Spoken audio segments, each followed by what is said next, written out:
अदालत परिसर के अंदर एक वकील के साथ मारपीट करने के आरोप के बाद वकीलों ने शनिवार से आंदोलन शुरू कर दिया है। उनका आंदोलन बुधवार को भी जारी रहा, जिस वजह से आसनसोल अदालत में काम आज पूरी तरह से बंद पड़ गया।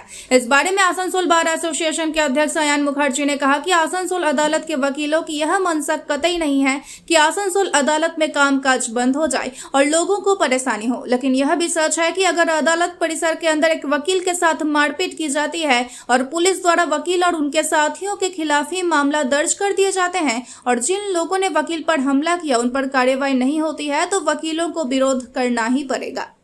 उन्होंने कहा कि यह कानून व्यवस्था का सवाल है, यह कानून व्यवस्था के सही संचालन का सवाल है जिस पर वकील संघर्ष कर रहे हैं। उन्होंने कहा कि पुलिस के वरिष्ठ अधिकारी उनसे मिलने आए थे और बातचीत चल रही है, लेकिन जब तक बातचीत का कोई सकारात्मक नतीजा नहीं निकलता तब तक वकीलों का आंदोलन जारी रहेगा। নির্দিষ্ট 7 দিন বা 10 দিন এরকম কোনো স্পেসিফিক দিনের মধ্যে করিনি, কারণ আমাদের প্রত্যেক দিনের মিটিং হচ্ছে, প্রত্যেকটা মুহূর্তে মিটিং করছি আমরা। হয়তো যেখানে বসে আছি মানে 10 জনকে পেলাম, সেখানে ইম্পর্টেন্ট কিছু বিভিন্ন আপডেটও হচ্ছে, বিভিন্ন সময় বিভিন্ন আপডেট আসছে। তো আমাদের উদ্দেশ্য এটা না যে অচলাবস্থা তৈরি করা বা কোর্টকে বিচার ব্যবস্থাকে অচলাবস্থা তৈরি করা, এটা আমাদের মেন কারণ। আমাদের কারণ হচ্ছে কোর্ট ক্যাম্পাসের ভেতরে যদি কোনো ঘটনা ঘটে, তার যদি কোনো পুলিশি তদন্ত শুরু, সেই তদন্ত শুরুর সাথে সাথে তদন্তের আওতার মধ্যে অ্যাটলিস্ট ডিস্ট্রিক্ট জাজ, bar association as well as court inspector, এই তিনটে অথরিটিকে অ্যাটলিস্ট সঙ্গে নিয়ে একটু এগোনো। তারপর যদি কিছু মনে হয় যে এগোবার যাবে তখন এগোলে এইটা আমাদের ছিল দাবি। কিন্তু সেখানে আমাদের কোনো রকম দাবি তো ছেড়ে দিন, আমরা জানতেও পারিনি যে এইভাবে 7 জন 8 জন লোকের উপর বা উকিলের উপর মামলা। সেখানে লেখা আছে all other associates and advocates, ধরুন অ্যাসোসিয়েটস মানে অ্যাডভোকেট, উকিলের অ্যাডভোকেট তো অ্যাসোসিয়েটস তো অ্যাডভোকেটই হবে। তো তাই আমাদের মেন দাবি দাবাটা ছিল যে আপনি মিসনোমার উল্টো পাল্টা লোকের নামে এরকম মামলা করলেন যারা সেই মুহূর্তে সেই জায়গায় কোর্টে ছিল না বা সেই মুহূর্তে সেই জায়গায় উপস্থিত ছিল না, সেটা না বিচার করে হুড়োহুড়ি করে একটা মামলা করা ঠিক হবে। কয়েকদিন ওয়েট করা যেত, একদিনও ওয়েট করা যেত, আমাদের সাথে আলোচনা করা দরকার। এটাই আমাদের মেন গ্রিভান্স। এখন কি আপনাদের কালকে ডিসিপি সাহেব এসেছিলেন, ডিসিপি সাহেব ডিস্ট্রিক্ট জাজের মধ্যস্থতায় আমরা অনেকটা আলোচনা করেছি। এখনো আমরা ফিনিশিং এখন আসতে পারিনি, যদি ফিনিশিং আসি আজকেও আমরা চেষ্টায় আছি, ওনারাও চেষ্টায় আছেন, সব পক্ষই চেষ্টা করছেন যেন মিটে যায়। আমরা কিন্তু আবার বলছি আপনাকে, আমাদের কোনো উদ্দেশ্য নয় যে বিচার ব্যবস্থাকে অচলাবস্থা তৈরি করা। 4 দিন ধরে অচলাবস্থাটা চলছে। আমি বুঝতে পারছি অনেকেই অসুবিধা হচ্ছে। উকিল বাবুদের তো পেনশন পিপিএ কিছু নেই, মাস গেলে পেমেন্টে ঢোকে না। আমাদের কোর্টে মামলা করি, আর মামলা করা আমাদের খুব আনন্দের, আমরা এসে মামলা করি। তো আমরা করতে পারছি না, আমরা খুব দুঃখিত ওর জন্য। কিন্তু তা বলে কোনো উকিল বাবুর উপর মিথ্যে মামলা হবে সেটাও আমরা মেনে নিতে পারছি না। এই জায়গাটা একটু প্রশাসনকেও বুঝতে হবে। প্রশাসন যদি বোঝার জায়গায় আসে তাহলে হয়তো এটা তাড়াতাড়ি শেষ করে দিতে। আপনার নাম? Ayan Mukherjee, president bar association Asansol. आज आसनसोल के रविंद्र भवन के सामने दिव्यांग व्यक्तियों के संगठन की तरफ से प्रदर्शन किया गया। इस मौके पर पश्चिम बर्धमान जिले के विभिन्न इलाकों से आए दिव्यांग लोगों ने अपनी विभिन्न मांगों के समर्थन में आवाज बुलंद की और सरकार का ध्यान आकर्षित करने का प्रयास किया। इन्होंने सरकारी और निजी बसों तथा ट्रेनों में दिव्यांगों के लिए निःशुल्क यातायात की व्यवस्था करने की मांग की। इसके अलावा इन्होंने सरकार से मांग की कि हर एक दिव्यांग को हर महीने 5,000 पेंशन देना होगा। इन्होंने कहा कि आज महंगाई इतनी ज्यादा बढ़ गई है कि लोगों का जीना दूभर हो गया है। ऐसे में दिव्यांग व्यक्तियों को सबसे ज्यादा परेशानी झेलनी पड़ रही है, जिस वजह से वह चाहते हैं कि सरकार उनकी मांगों की तरफ सहानुभूति से विचार करे और उनकी मांगों को माने। उन्होंने कहा कि बहुत जल्द संगठन की तरफ से अपनी मांगों के समर्थन में नवान्न अभियान किया जाएगा।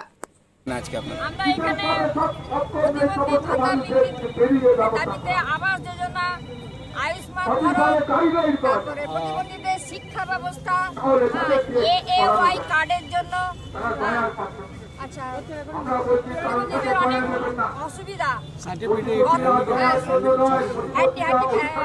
হ্যান্ডিক্যাপ সার্টিফিকেট, ইউডিআইডি কার্ড আমাদের প্রতিবন্ধীদের অনেকেরই নেই, যার জন্য আমরা রাজ্য স্তরে এমনকি ক্ষেত্র স্তরে আমরা অনেক কিছু থেকে বঞ্চিত আছি। আমরা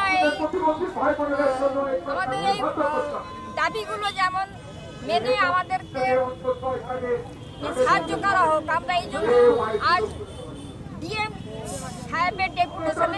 আমরা সবাই দল বেঁধে এসেছি। আপনাদের সংগঠনের নামটা কি?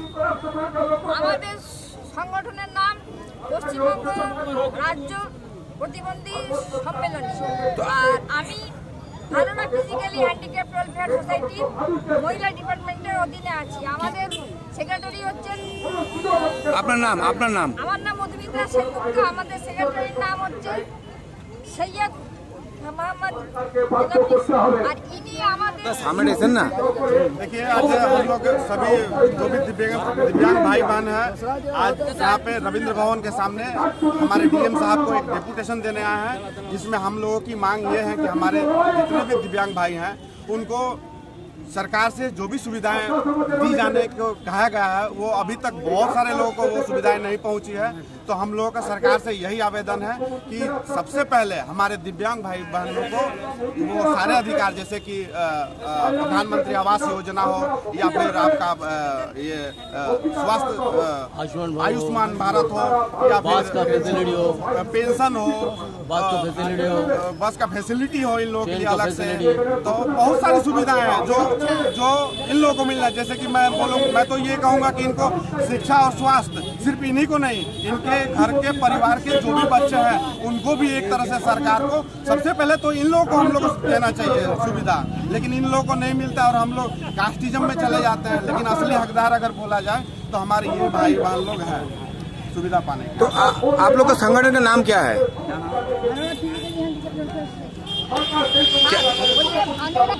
देखिए, ये भानोड़ा फिजिकल हैंडीकैप वेलफेयर सोसाइटी। आपका नाम क्या है? मेरा नाम मिथिलेश कुमार सिंह है। मैं सकरोड़ी ICL हेडक्वार्टर से हूँ। और देखिए, मैं तो यहाँ पे ये कोई पार्टी का साथ जुक्त है आप लोग? मैं हूँ एक्चुअली, मैं हूँ। कौन पार्टी के? भाई बहन खुद ही प्रतिबंधी है, लेकिन मैं यहाँ पे भारतीय जनता पार्टी से जुड़ा हुआ हूँ, 2013 से जुड़ा हुआ हूँ। और ये लोग जो बोल रहे थे कि सांसद बाबू, उस समय 2016 में हमारे यहाँ के सांसद श्री बाबू सुप्रियो जी थे। वाकई में इन्होंने प्रतिबंधियों के लिए बहुत सारा कानून उन्होंने मांग की थी, सरकार से पास भी किया गया, लेकिन उस समय दुर्भाग्य से तृणमूल का सरकार था, उस चीज़ को लागू नहीं किया गया। तो इस बार हम लोग प्रयास करेंगे। केंद्र में भी भाजपा की सरकार है और पश्चिम बंगाल में भी भाजपा की सरकार है। डबल इंजन की सरकार से कोशिश किया जाएगा कि डबल इंजन का डबल फास्ट वे से हम हमारे सभी प्रतिबंधी भाइयों के लिए वो तरीके से वो कार्य किया जाए। দীর্ঘদিন ধরে কয়েকটা দাবি নিয়ে আমরা আন্দোলন সংগ্রাম করছি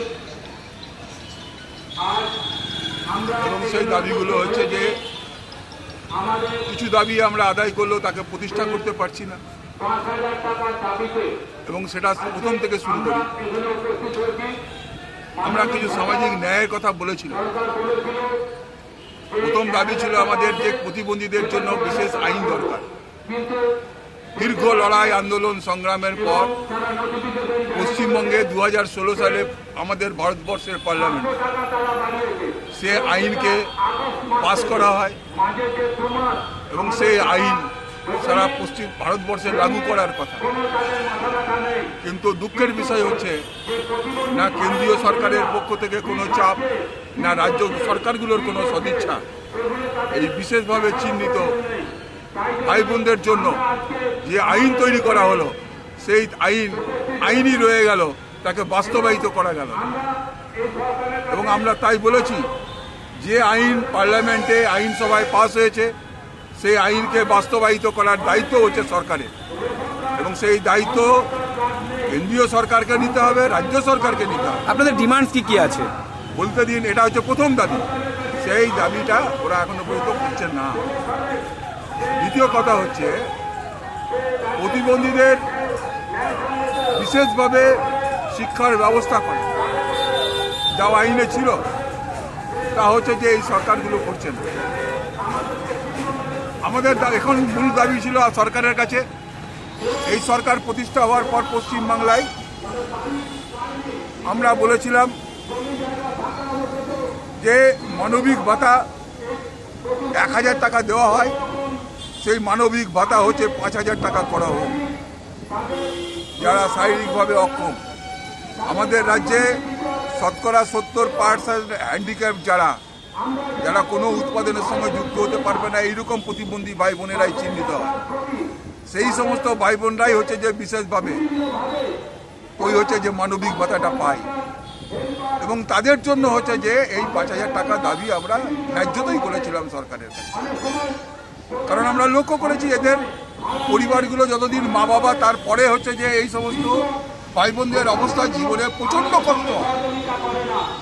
না ভাই বোনরা দেখে, না কেউ দেখে। চিকিৎসা ব্যবস্থা থেকে শুরু করে সমস্ত কিছুর ক্ষেত্রে খুব অসম্ভব কষ্টের মধ্যে জীবনযাপন করতে হয়। সেই জন্য আমরা বলেছিলাম মানবিক ভাতা 5,000 টাকা পেলে অন্তত কিছুটা লাঘব